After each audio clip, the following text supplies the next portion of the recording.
Hello and welcome back. This is part two of my life story. It's based on my truth and it's unsealed. Part two, I will start here where I left off at part one. So if you did not see part one, please listen to part one before you start with part two so that it makes sense.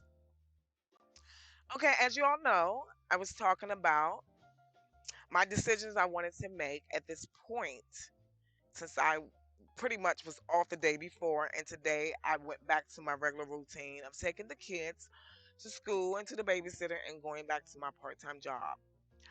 I did that for pretty much a couple of days, basically to see if my husband would come back and we talk about things and maybe something work out something. I just wanted to see if he was going to lie or either tell me the truth.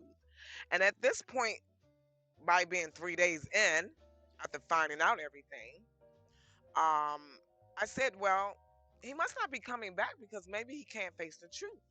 I don't know, but that's what I felt. So I said, well, I haven't seen him. I haven't talked to him. I still go home as normal. So there's no reason for him not to come home to for us to talk. So I'm not gonna sit here and run after you. So I just left it alone, did my daily routines. I said, well, I'm gonna give it a time limit. The third day, that's it. I don't want to hear anything after the third day. I'm not going to even ask about anything because 3 days went by and you haven't faced me.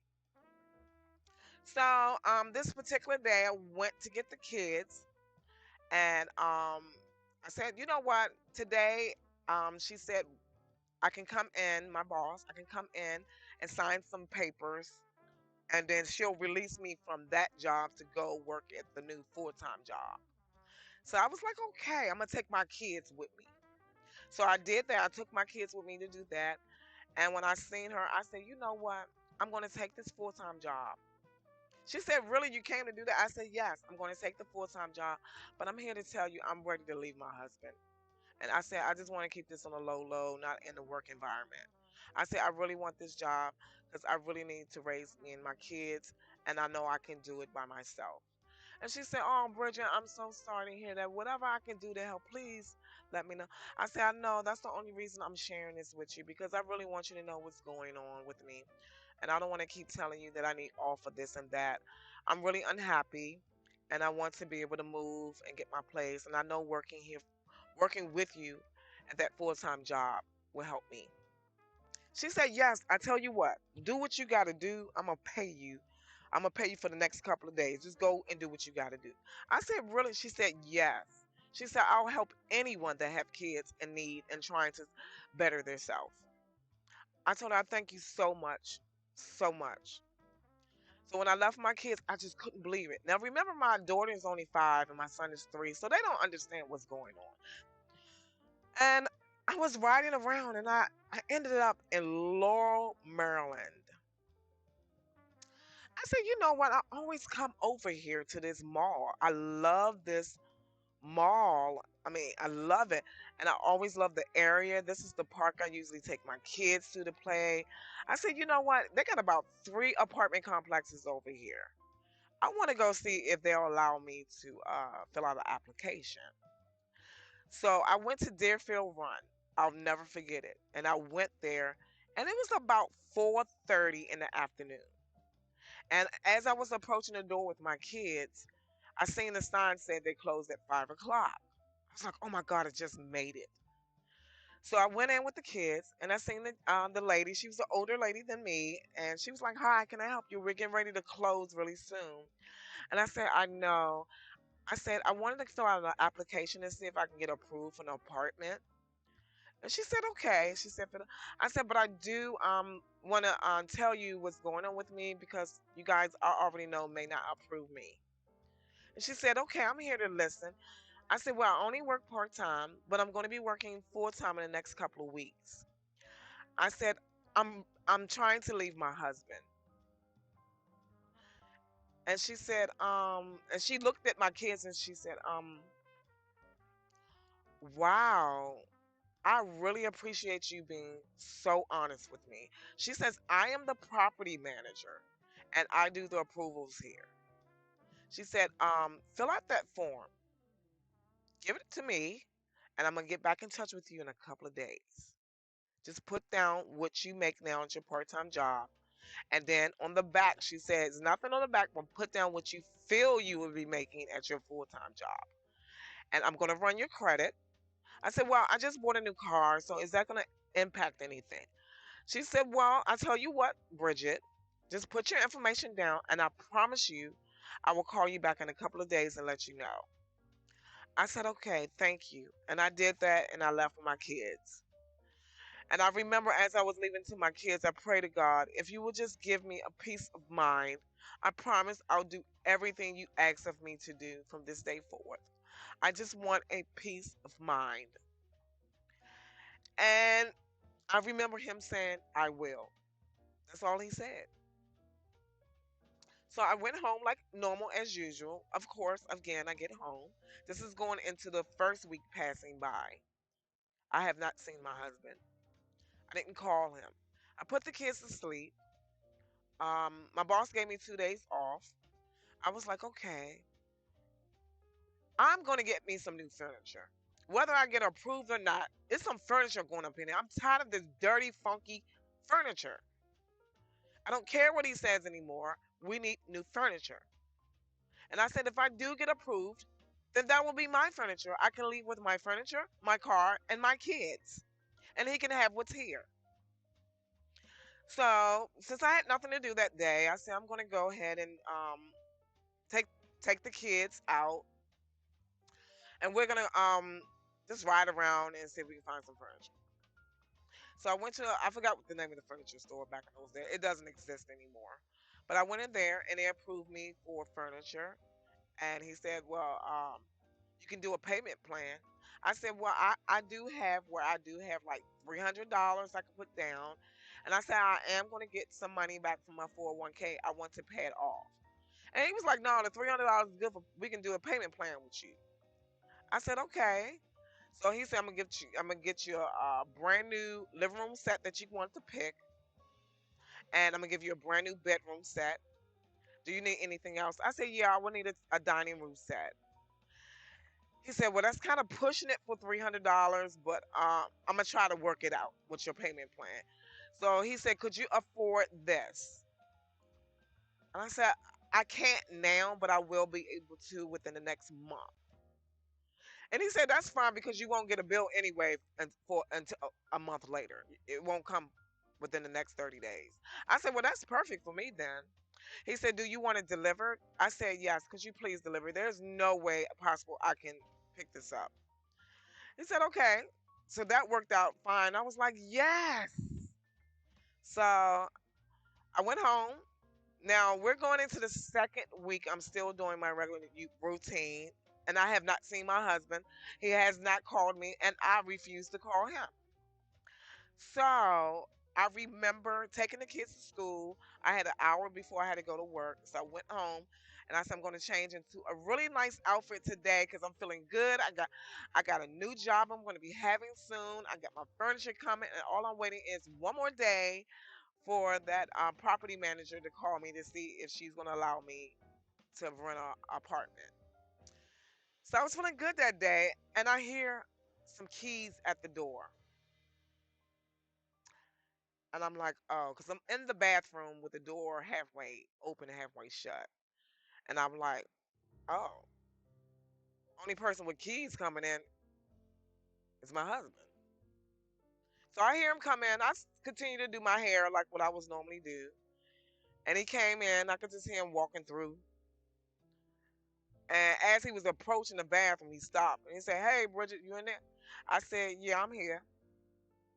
He's like, are you okay? I said, I'm fine. I'm in a great mood. He's like, oh, well, that's good. Acting like ain't nothing happened. I haven't seen you like in a week, almost going on 2 weeks now. And then you know what? At this point, I was like, ain't nothing. What I'm gonna sit here and argue with this man for? You a grown man. I'm a grown woman. I already got my plans in the back of my head what I'm gonna do, so I ain't worried about it. I said, and God, I'm gonna tell you, God said, Bridget, be nice, kill weakness with kindness, and that's what exactly I did. I said, hey, I said, you look nice. Where you going to? He's like, nah, I'm coming back. I said, really? He said, yeah, I went out with my brother and we went to get away for a little special occasion, just got away. I said, oh, well, that's really nice. I didn't even ask him why you ain't invite me. I'm your wife. But I ain't say nothing. So I was like, well, that's nice. You know, I got to get ready to go to work. He said, no, I was trying to get here before you went to work. I said, oh, okay. I said, well, I'm going to kiss you on the cheek and I got to go. And he was like, okay. I just I went to work like normal.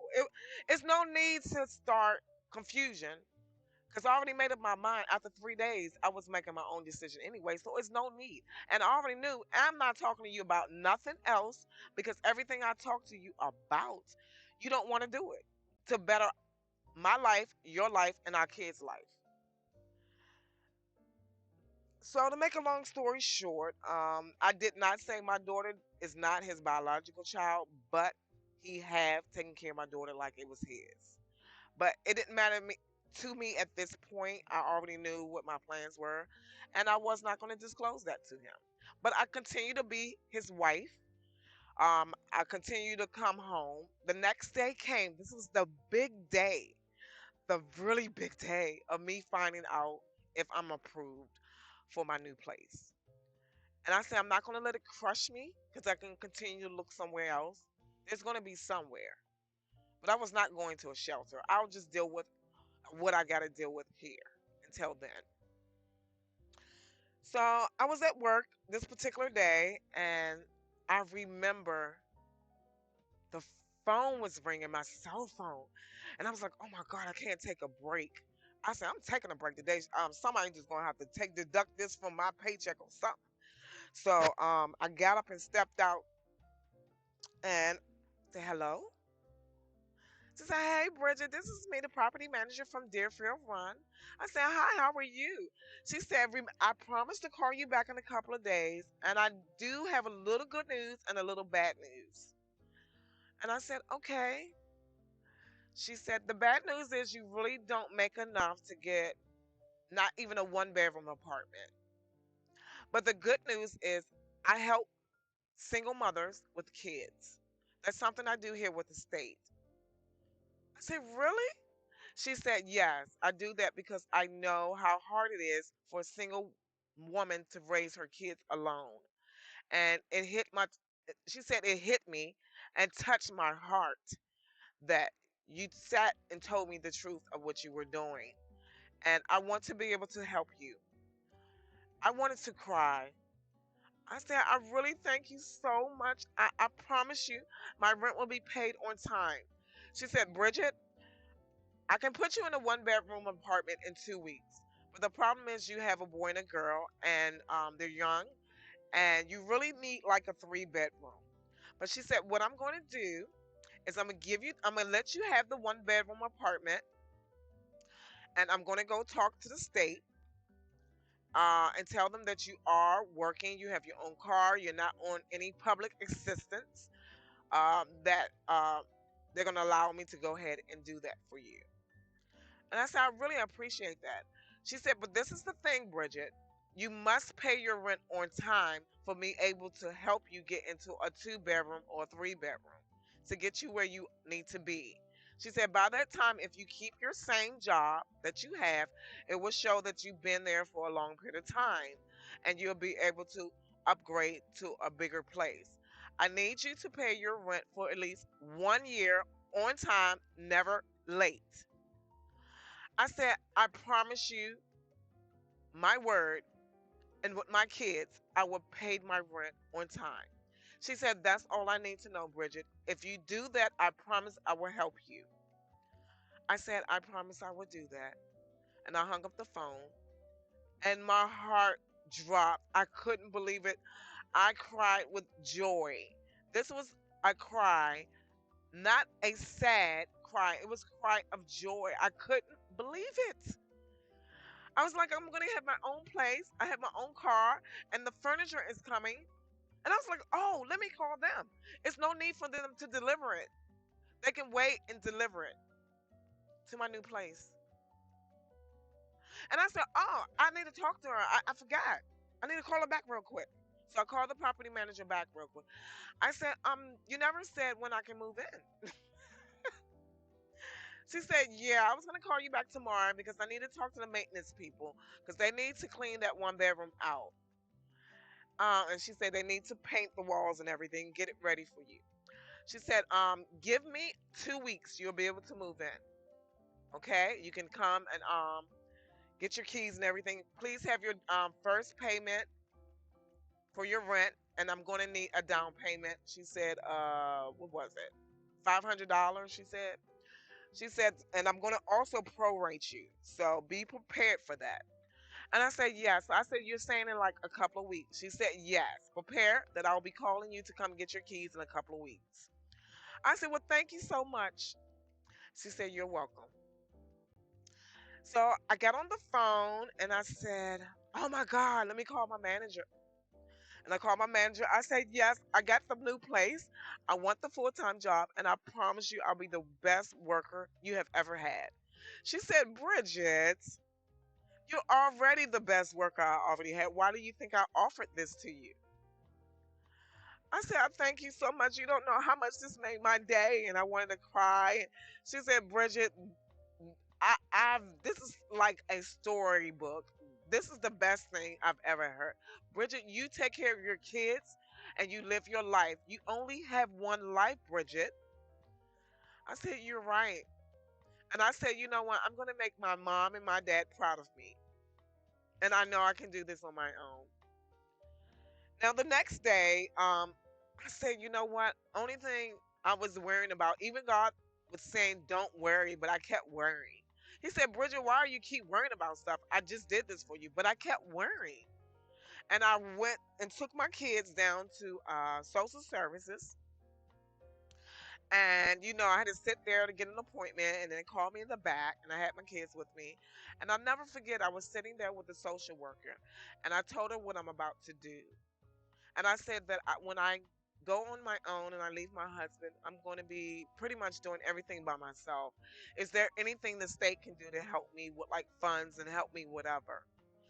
And she said, Miss Kearney, the state is only here to help you when you don't have a job, when you don't have a car, and when you don't have finances really to come in. And I said, so I can't get any help for my kids. She said, I'm sorry, unfortunately, no. So I got up and I left. I said, I'll be okay. I just got to have to work hard. And God said, I told you, stop worrying, but you keep worrying.